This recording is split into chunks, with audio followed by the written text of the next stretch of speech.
Greetings once more, dear viewers, and welcome back to the Ripper Trials, History's Greatest Defences. Previously, we witnessed the formidable Sir Charles Russell defend Charles Allen Lechmere. Today, however, we embark on another astonishing journey. Picture, if you will, the renowned Johnnie Cochran, master of modern law, suddenly placed in 1888 London, tasked with defending Mr. Aaron Kosminski, the prime suspect in the eyes of Scotland Yard. Will his brilliance dispel Whitechapel's dark mysteries or prove no match for its foggy depths? We encourage you to like, share and subscribe. Then let us know in the comments, do you believe Kosminski is truly to blame or merely an unfortunate soul entangled in rumour? And now, without further ado, we give you Mr. Cochran's opening statement. Ladies and gentlemen of the court, the weight of these accusations is staggering, and the horror of the crimes is undeniable. But as we sit in judgment, let us remember one fundamental truth. The measure of justice is not the intensity of our outrage, but the strength of our evidence. And here, I submit to you, there is no evidence, none, that can bear the burden of convicting Aaron Kosminski of these monstrous acts. We live in a time when fear grips our streets and the specter of Jack the Ripper looms large. It is tempting, deeply, dangerously tempting, to find relief in any answer, no matter how frail. But justice is not the business of providing comfort. It is the business of uncovering truth. And the truth is that Aaron Kosminski is not here to defend himself. He cannot rebut these accusations. He cannot confront his accusers.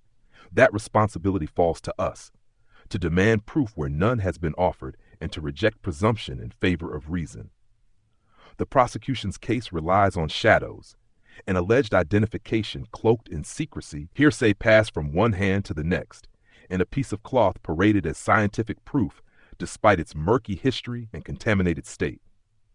These are not the foundations of justice. They are the makings of a miscarriage.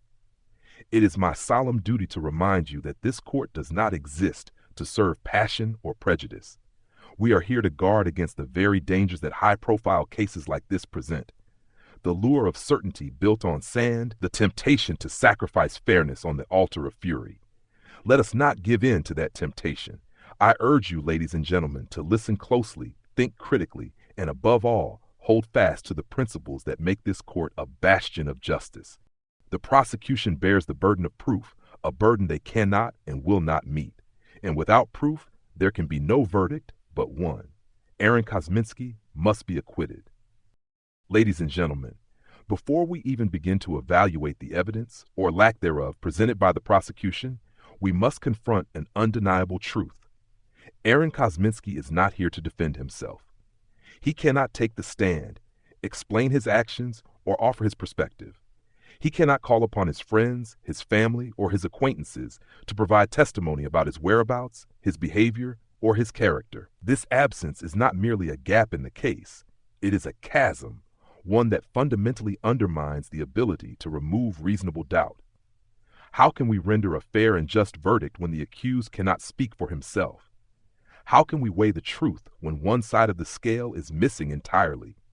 The principles of justice demand that we hear both sides, that we allow the accused the opportunity to respond to allegations, challenge their accusers, and provide their own evidence. Without this, the trial becomes not a pursuit of truth, but a one-sided narrative shaped entirely by the prosecution. Even beyond Kosminski's silence, where are the voices of those who knew him best? His family, his neighbors, his community, those who might attest to his habits, his temperament, his whereabouts, or his innocence. The absence of these testimonies leaves us in the dark, grasping at shadows when what we need is clarity. This leads us to an even broader question. Is it even possible to prosecute any suspect under these circumstances? When the accused is unable to speak, when the witnesses are absent, and when the evidence is scant, the task of proving guilt beyond a reasonable doubt becomes an insurmountable challenge. To proceed with a conviction in such a case is to betray the very foundations of justice. Now, I must caution you, as the esteemed Sir Charles Russell so wisely warned in the defense of Charles Lechmere, in cases such as this, where emotions run high and passions threaten to overtake reason, we must proceed with the utmost care. The crimes of Jack the Ripper shocked our community to its core. The public outcry is understandable. The demand for answers is natural, but it is precisely in these moments when emotions burn brightest that we must adhere most strictly to the principles of fairness. To convict Aaron Kosminski or any suspect without his defense, without his voice, and without substantive evidence would be to surrender to passion and forsake the rule of law. It would be an act not of justice but of vengeance, and vengeance has no place in this courtroom. This, ladies and gentlemen, is the first and most critical point of reasonable doubt. Without the voice of the accused or those who knew him, the prosecution's case is inherently incomplete. It cannot overcome this fundamental gap, and no conviction can stand upon so hollow a foundation. Ladies and gentlemen of the jury, let us confront a glaring, undeniable truth. There is no evidence, none whatsoever, that ties Aaron Kosminski to the horrific crimes that have gripped this city in fear. Not a single shred of direct or circumstantial evidence connects this man to the scenes of terror that plagued Whitechapel. Now, the prosecution may attempt to bolster their case by pointing to suspicions from high-ranking officials within Scotland Yard. But let me be clear, the title or rank of the accuser does not change the burden of proof. Suspicion, even when it comes from the highest halls of authority, cannot and must not take the place of evidence. The law does not bend to reputation or authority. It demands facts, proof, and substance. Where is that proof in this case? Where is the witness who saw Aaron Kosminski fleeing a crime scene? Where is the blood-stained clothing, the weapon, or the stolen possessions of the victims?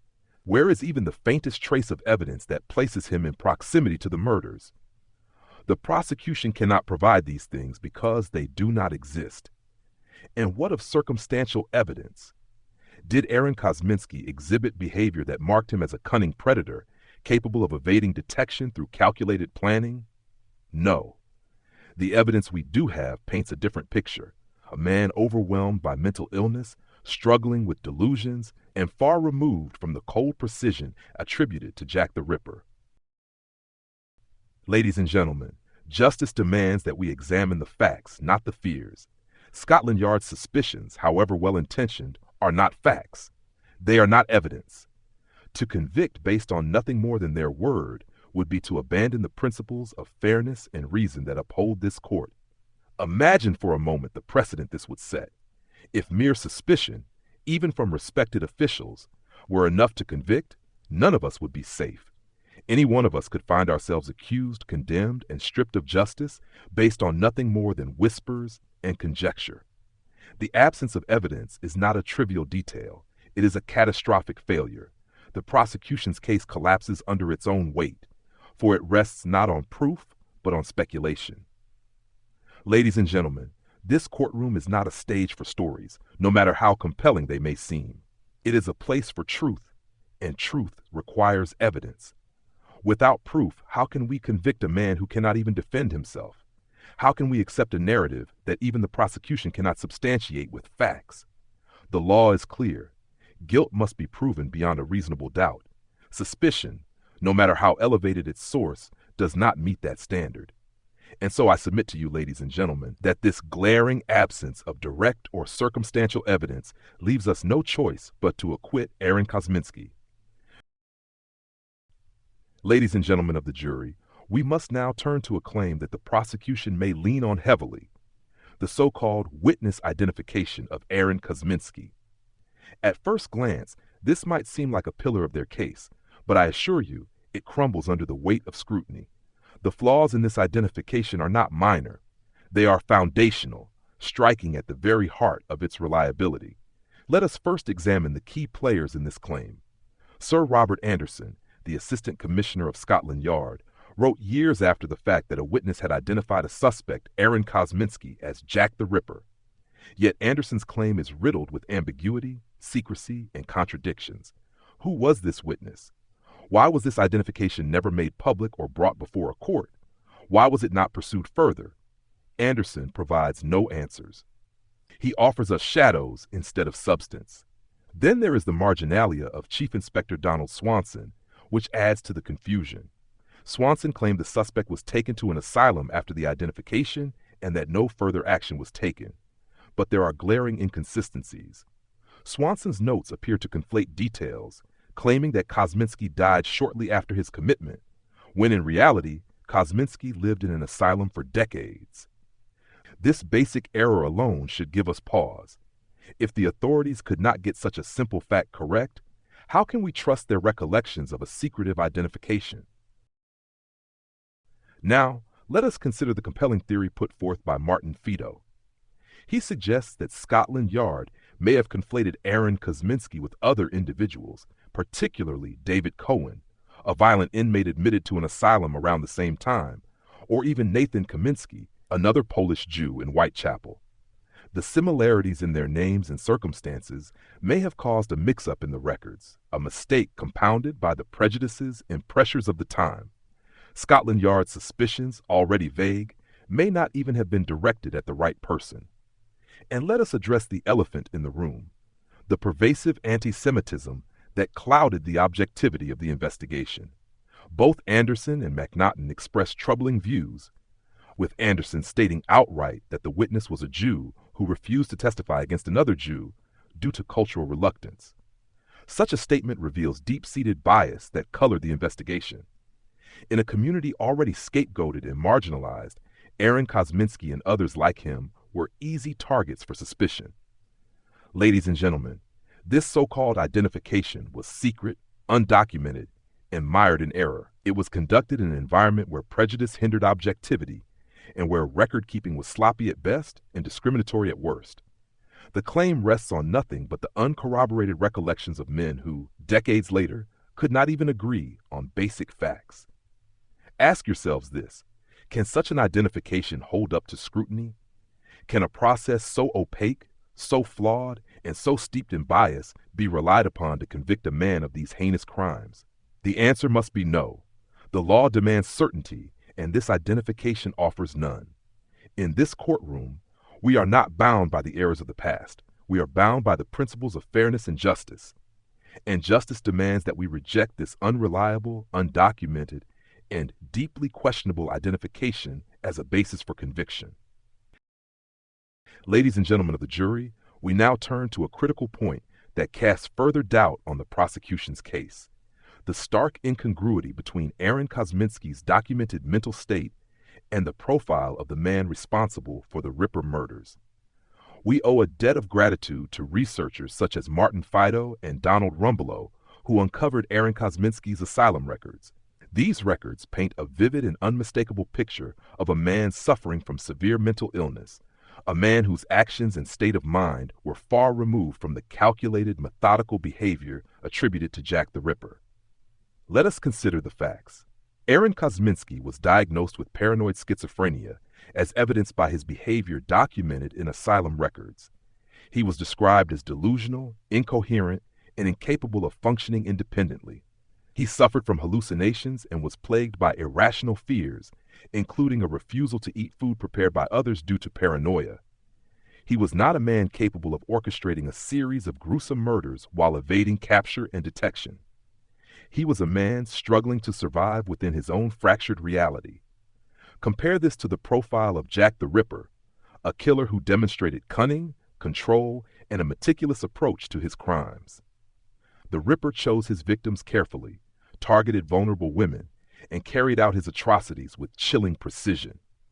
The crime scenes reveal someone who likely possessed anatomical knowledge or skill, qualities entirely absent in Kosminski's background or recorded behavior. If we accept the prosecution's claim that Kosminski was Jack the Ripper, we must also accept the impossible: that a man crippled by mental illness, prone to incoherence, and incapable of basic self-care could transform into a calculated, elusive predator. This is not just improbable, it is absurd. Furthermore, the asylum records reveal no history of violence toward others, save for a single alleged threat to his sister during a family quarrel. This incident, while troubling, is worlds apart from the viciousness displayed by the Ripper. To suggest that this isolated, non-lethal event is a precursor to the cold-blooded mutilation of multiple victims is a leap unsupported by evidence or logic. We must also question why Kosminski was not apprehended or even questioned during the height of the Ripper murders in 1888, despite living in Whitechapel at the time. His mental illness would have been apparent to all who encountered him, and his odd behavior would not have escaped notice. If Scotland Yard truly believed he was the Ripper, why did they fail to act then? Ladies and gentlemen, the prosecution would have you believe that Aaron Kosminski, a man plagued by delusions, incapable of coherent thought, and recorded as a harmless nuisance rather than a threat, was somehow capable of committing the most infamous murders in London's history. This defies reason, logic, and the very principles of criminal profiling. Donald Rumbelow and Martin Fido have shown us the truth hidden in the records. Kosminski was a deeply troubled man, but he was not a killer. To convict him based on a fundamental mismatch between his mental state and the Ripper's profile would be to abandon reason and justice entirely. In this courtroom, we must follow where the evidence leads, and here it leads us to a single conclusion. Aaron Kosminski's mental illness is a reason to doubt his guilt, not to presume it. Ladies and gentlemen of the jury, the prosecution has presented DNA evidence as the cornerstone of their case against Aaron Kosminski. Yet, when we look beyond the surface, we find not the certainty of science, but errors and assumptions that render this evidence unreliable. Far from proving Kosminski's guilt, it underscores the deep flaws in the prosecution's argument. Let us begin with the source of this evidence. A shawl allegedly found at the scene of Catherine Eddowes' murder. This shawl was never recorded as evidence in 1888, never mentioned in police reports, autopsy records, or witness accounts. It surfaced decades later, passing through private hands with no credible chain of custody linking it to the crime or to Catherine Eddowes. Without this chain of custody, the shawl cannot be treated as legitimate evidence. Next, the DNA analysis itself. The prosecution's case hinges on mitochondrial DNA and mtDNA extracted from this shawl. Unlike nuclear DNA, which uniquely identifies an individual, mtDNA merely traces maternal ancestry. It is not specific to Aaron Kosminski. It can be shared by thousands, even tens of thousands of individuals. But the flaws do not stop there. In 2014, Professor Sir Alec Jeffreys, a pioneer of DNA fingerprinting, identified a critical mistranscription error in the study. The researchers claim to have found an mtDNA variant, 314.1C, described as rare and present in only 1 in 290,000 individuals. However, this was a mistake in nomenclature. The correct variant, 350.1C, is exceedingly common, found in over 99% of Europeans. This error invalidates the claim that the DNA evidence points uniquely to Kosminski's lineage. It is a glaring mistake that undermines the credibility of the entire study. We must also address the broader issues with this analysis.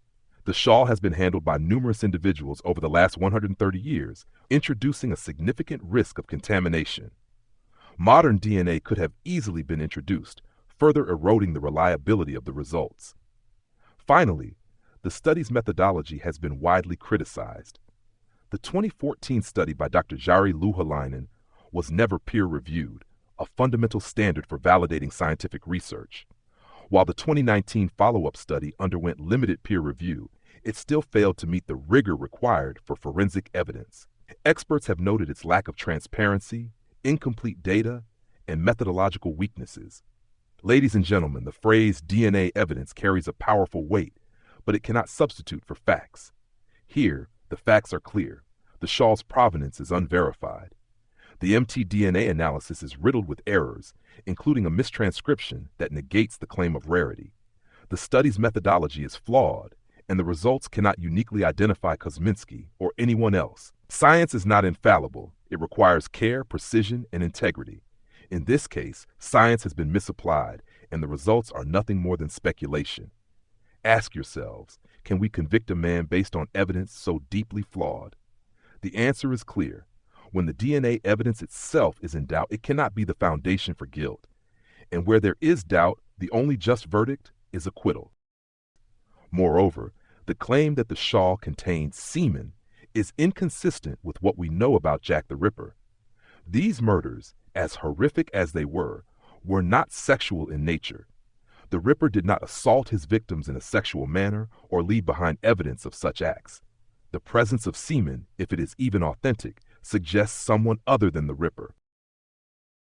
When we speak of justice, we speak of a system designed to rise above the baser instincts of humanity: fear, anger, and prejudice.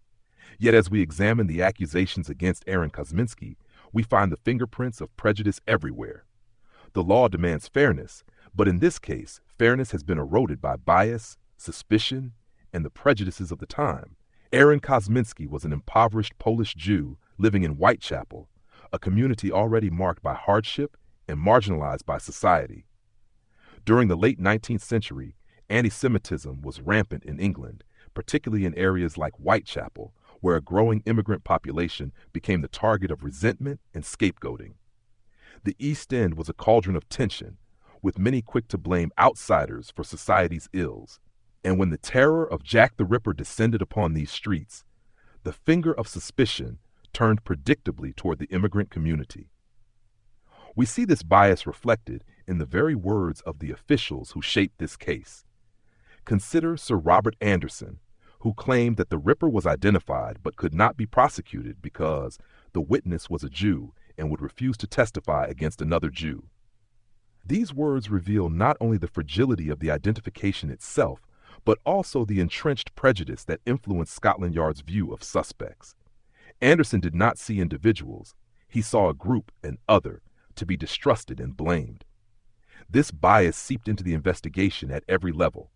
Aaron Kosminski, a man struggling with severe mental illness, became an easy target for suspicion.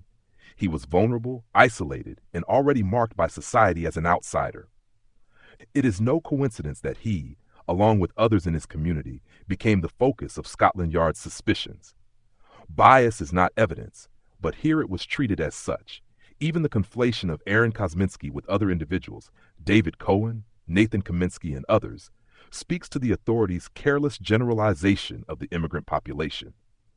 Martin Fido's research highlights how records may have confused these men, leading to a case built not on facts, but on assumptions and errors.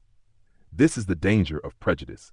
It blinds us to individuality and drives us toward convenient conclusions instead of truthful ones. And let us not forget the social pressures of the time. The Ripper murders shook this city to its core, and the public demanded answers. Under such scrutiny, investigators were desperate to name a suspect to calm the frenzy of fear and outrage. But desperation is not the ally of justice. When combined with prejudice, it leads to shortcuts, to scapegoating, and to accusations as unfounded as those we face here today. Ladies and gentlemen, prejudice is insidious. It cloaks itself in reason, masquerades as logic, and pretends to be proof. But it is not proof. It is a shadow that corrupts investigations, skews judgment, and leaves justice by the wayside. This court is a temple of fairness where every individual stands equal under the law, no matter their origin, their faith, or their circumstances. I ask you to rise above the bias that colored the investigation against Aaron Kosminski. Look not at his poverty, his ethnicity, or his illness, but at the facts, or rather, the lack of them. Justice cannot be served by letting prejudice tip the scales. Let us send a message that this court will not allow bias to take the place of evidence. The accusations against Aaron Kosminski are steeped in prejudice, and as jurors, you have the power to reject it. Ladies and gentlemen of the jury, the past is a treacherous thing. It tempts us with the illusion of clarity, whispering that hindsight makes us wiser, that we can solve today what eluded those before us. But I must warn you, retrospective accusations are fraught with danger. They lack the scrutiny of contemporaneous investigation, rely on memories distorted by time, and are often shaped more by rumor and bias than by fact. The case against Aaron Kosminski is not the product of thorough investigation conducted in 1888. It is the result of retrospective speculation, a narrative pieced together long after the murders ceased, influenced by the recollections of officials like Sir Robert Anderson and Donald Swanson.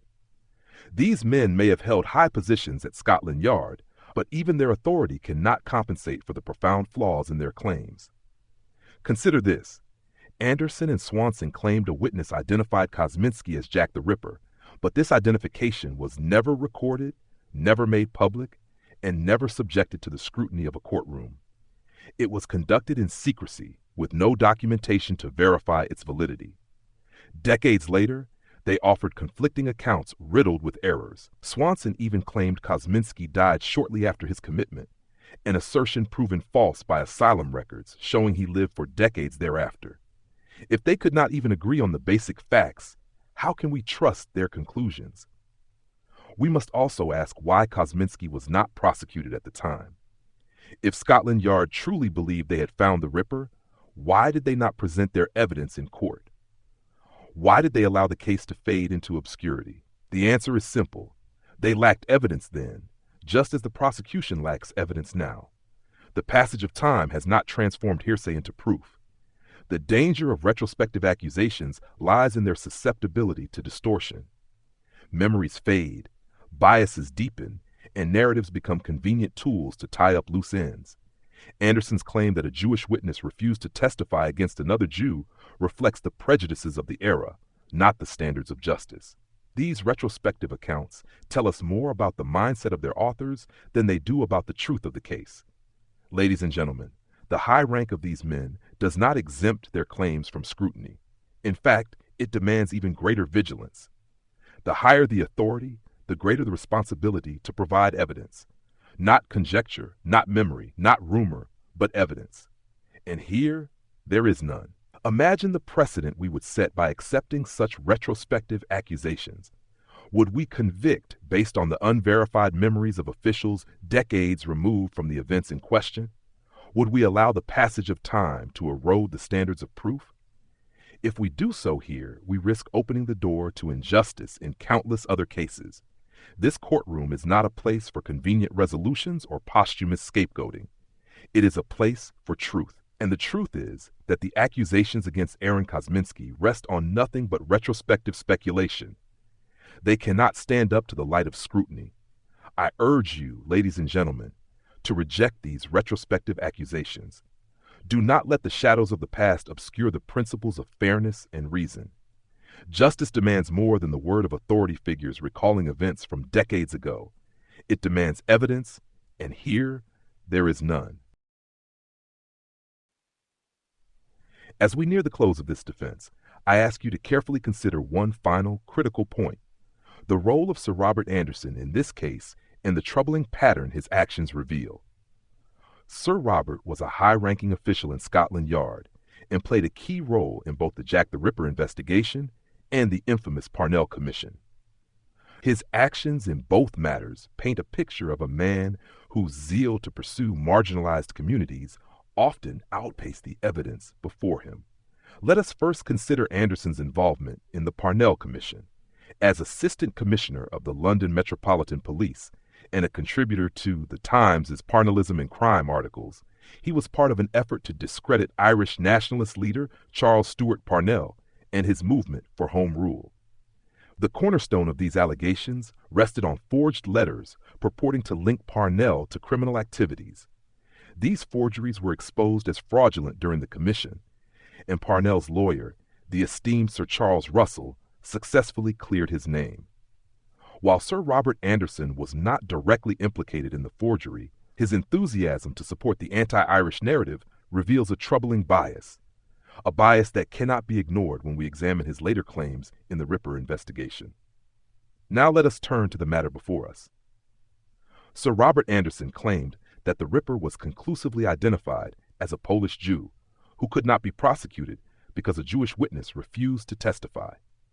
This assertion was made years after the fact, with no records, no corroboration, and no details about this alleged identification. It is a statement built on shadows, steeped in the prejudices of the time. Anderson's language in describing Jewish individuals is telling. He did not view them as individuals, but as a homogeneous group, united by supposed loyalties that obstructed justice. Such thinking is not evidence, it is prejudice, pure and simple. It reveals a man willing to jump to conclusions about entire communities rather than carefully following the facts. Even Winston Churchill, decades later, recognized the danger of Anderson's unrestrained assertions. When Anderson continued to write about his supposed achievements, Churchill reportedly warned him to keep his mouth shut or lose his pension. This admonishment speaks volumes about the credibility of Anderson's claims and the lack of faith even his contemporaries had in his judgment. Ladies and gentlemen, we must ask ourselves, can we base a conviction on the word of a man whose career was marked by overreach and bias? Can we accept Anderson's posthumous allegations, unsupported by evidence, as the foundation for condemning Aaron Kosminski? The answer must be no. Sir Robert Anderson's legacy is not one of careful investigation and impartiality. It is one of overreach, bias, and unsubstantiated claims. To rely on his assertions would be to abandon fairness and embrace prejudice. And that is not justice. It is the very opposite of it. As we conclude this defense, I urge you to remember the principles that guide this court. Justice demands that we rise above prejudice, that we require evidence, not assumptions, and that we uphold the highest standard of proof. Sir Robert Anderson's claims fall far short of that standard, and they leave us with yet another reason, one final, compelling reason, to find Aaron Kosminski not guilty. Ladies and gentlemen of the jury, we have arrived at the most solemn moment in these proceedings, where your duty is to weigh the evidence, or, more importantly, the lack of it, and determine the fate of Aaron Kosminski. I do not ask you to absolve him of all suspicion, for suspicion is not the standard of proof. What I ask is that you remember the bedrock principle of justice, that a man cannot and must not be found guilty unless his guilt is proven beyond a reasonable doubt. In this case, doubt is not a shadowy possibility. It is a blinding certainty. Doubt is woven into the very fabric of the prosecution's case, and it cannot be ignored or brushed aside. There is no evidence, direct or circumstantial, that places Aaron Kosminski at any crime scene. Not a single witness saw him commit these crimes, and no physical evidence ties him to the acts. The witness identification is shrouded in secrecy and irreparably flawed. It is a claim buried in hearsay, marred by prejudice, and undermined by conflicting accounts from Scotland Yard's own officials. Aaron Kosminski's mental illness renders him an improbable suspect. He was delusional, incoherent, and incapable of the cunning precision required of Jack the Ripper. The DNA evidence is fundamentally unreliable. A shawl of dubious provenance, riddled with errors in analysis, and incapable of uniquely identifying anyone, does not meet the standard of proof. This entire case is steeped in bias and prejudice, fueled by anti-Semitism and the desire to scapegoat a vulnerable member of society. Finally, the accusations are built on retrospective speculation, not contemporaneous investigation. Memories fade, records fail, and truth becomes a casualty of time. Ladies and gentlemen, this courtroom is not the place for conjecture or shortcuts. It is not a place to rewrite history based on rumor, bias, or flawed science. It is a place where fairness reigns, where facts triumph over fear, and where justice is blind to the passions of the moment. The prosecution has presented you with a puzzle missing its most vital pieces, and now they ask you to solve it. But justice does not work that way. We cannot convict a man on shadows, whispers, or half-truths. I leave you with this thought. If the evidence doesn't fit, you must acquit. This is not a question of emotion, prejudice, or fear. It is a question of justice, and justice demands that Aaron Kosminski be found not guilty. Thank you.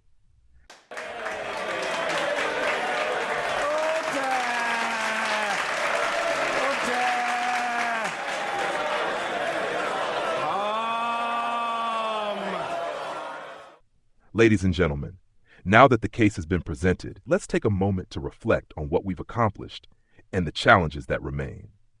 I firmly believe that the defense mounted a strong case built on the cornerstone of reasonable doubt. We showed the jury that the evidence against Aaron Kosminski is not only insufficient, but deeply flawed at every level. We dismantled the so-called evidence piece by piece. 1. No direct or circumstantial evidence ties Mr. Kosminski to the crimes. This is a glaring omission that no amount of theory or speculation can overcome. 2. The witness identification is a murky tale of secrecy and prejudice with no verifiable documentation or reliability. 3. His mental illness makes him an unlikely candidate for the calculated, cunning behavior of the Ripper. 4. The DNA evidence is a smokescreen marred by mistranscriptions, poor methodology, and a lack of scientific rigor. 5.